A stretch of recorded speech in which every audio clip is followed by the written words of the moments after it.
Alhamdulillah, ada kemudahan. Ternyata nggak perlu repot-repot dan susah payah hadapi Jepang di putaran ketiga kualifikasi Piala Dunia. Timnas Indonesia udah resmi dipastikan lolos Piala Dunia 2026 asalkan begini.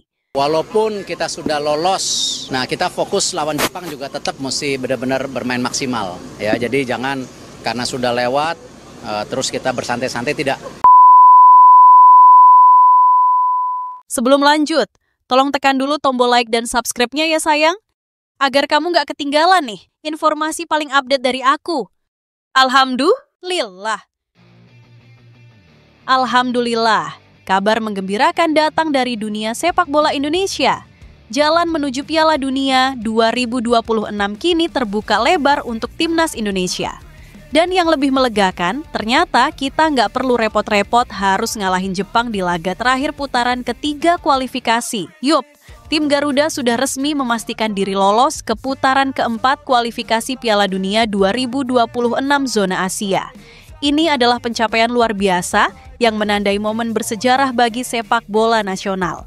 Laga krusial melawan Cina di Stadion Utama Gelora Bung Karno pada Kamis, 5 Juni 2025 menjadi penentu nasib Indonesia. Timnas yang kini diasuh Patrick Kluivert tampil solid dan penuh determinasi. Hasilnya, Indonesia berhasil menang tipis 1-0 lewat gol sematawayang oleh Romeni dari titik penalti. Penalti ini diberikan setelah Ricky Kambuaya dijatuhkan di dalam kotak terlarang. Gol itu bukan hanya memberi kemenangan, tapi juga mengantar Indonesia ke posisi aman di klasemen grup C. Hingga matchday 9, Indonesia telah mengumpulkan total 13 poin dan menempati posisi 4 klasemen akhir grup C. Tim Garuda hanya terpaut 1 poin dari Arab Saudi di posisi 3. Dua tim teratas, Jepang dan Australia, sudah lebih dulu mengunci tiket otomatis ke Piala Dunia 2026. Tapi yang penting, posisi Indonesia di 4 besar tak lagi bisa digusur. Bahrain dan Cina yang berada di bawah Indonesia sudah dipastikan tersingkir apapun hasil laga terakhir. Artinya, Indonesia sukses menembus putaran keempat, fase yang sangat menentukan dalam perburuan tiket ke Piala Dunia. Dan inilah momen bersejarah. Untuk pertama kalinya sejak Indonesia merdeka, peluang tampil di panggung terbesar sepak bola dunia terbuka begitu nyata.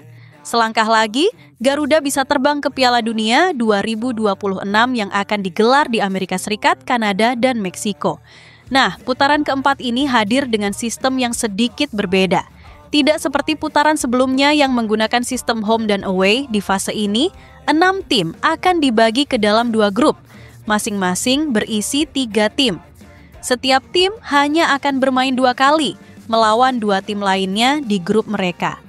Format ini disebut single round robin. Semua pertandingan akan digelar di satu venue terpusat, bukan lagi kandang dan tandang. AFC dan FIFA telah menunjuk 2 negara sebagai tuan rumah, Arab Saudi dan Qatar. Siapa saja yang sudah pasti lolos ke putaran keempat? Sampai saat ini ada 4 tim yang sudah dipastikan lolos. Uni Emirat Arab dan Qatar dari grup A, Arab Saudi dan Indonesia dari grup C. Sementara itu, 2 tiket dari grup B masih diperebutkan oleh Irak, Oman, dan Palestina.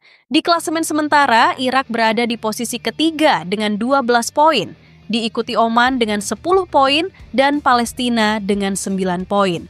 Mereka akan memainkan laga pamungkas pada 10 Juni 2025 untuk menentukan siapa yang menyusul Indonesia ke fase selanjutnya.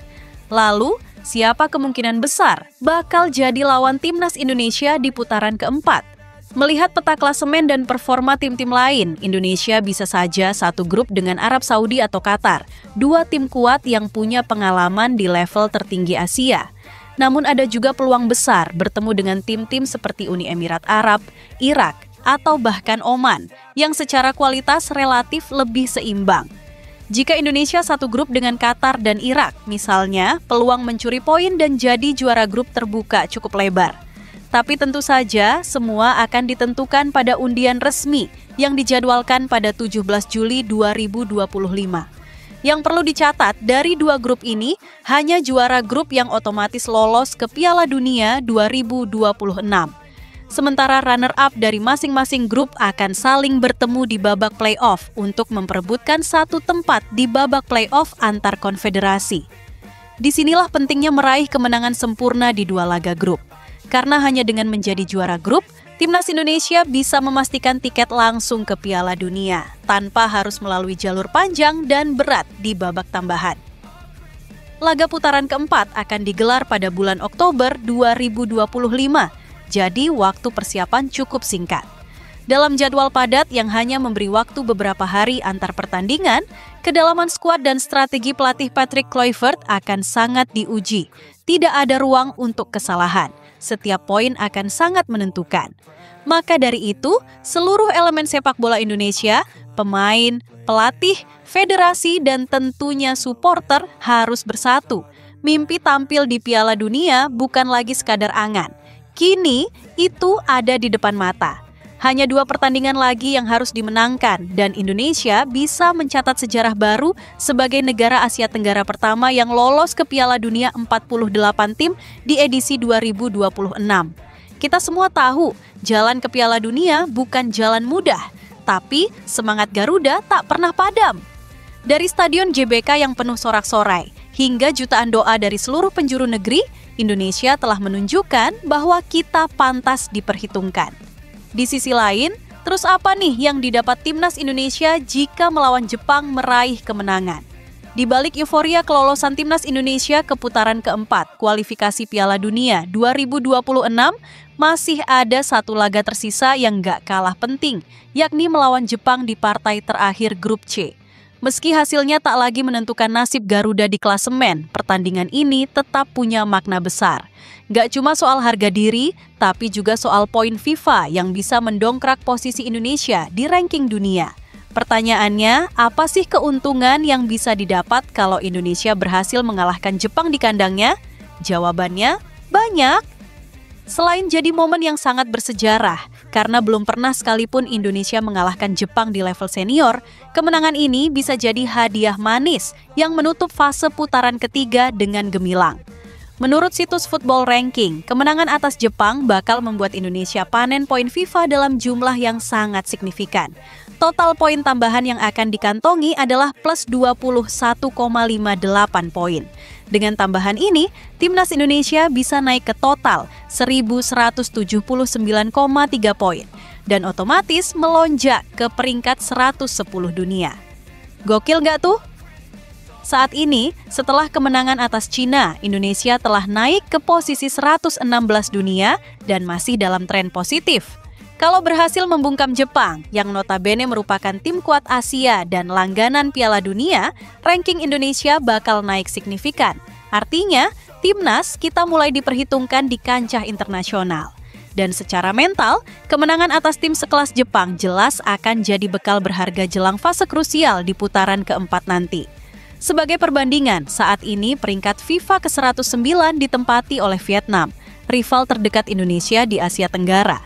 Jadi, kemenangan atas Jepang bukan cuma soal naik peringkat dunia, tapi juga bisa membuat Indonesia menyalip Vietnam dan jadi tim ASEAN terbaik di ranking FIFA. Gengsi? Pasti. Tapi efek psikologis dan reputasinya jauh lebih besar dari itu. Kalau nanti laga berakhir imbang, Indonesia tetap dapat bonus poin kok, sekitar plus 9,08 yang akan mengangkat total poin jadi 1.167,05. Ini tetap jadi hasil positif mengingat Jepang adalah tim papan atas Asia. Tapi kalau kalah, Indonesia akan kehilangan sekitar minus 3,42 poin dan turun ke angka 1.154,55 poin. Jadi, meski tidak berpengaruh ke kelolosan, pertandingan ini tetap penting untuk dipertaruhkan secara serius.